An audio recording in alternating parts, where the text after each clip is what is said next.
भाइयों, आज हम आए हैं कुकरेठा, जहाँ भागवत जी बैठी थी तो आज भंडारा था। इनने हमारे लिए फ़ोन लगाया था। मैंने कहा हम फ़ोन पे ही आ जाएंगे कि परमालसी तुम्हें आना है।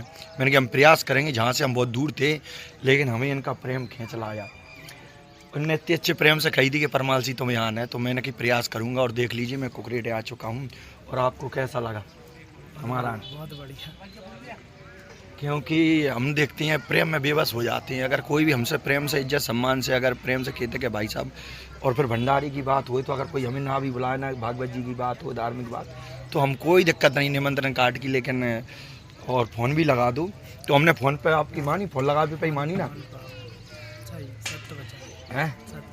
आप हम तक तो नहीं पहुँचे, उन्हीं लगाया था कहाँ। लेकिन आपने मेरे मन ने कही यार चलने चाहिए यार, सामने वाले आदर सम्मान से ते प्रेम से कहिए।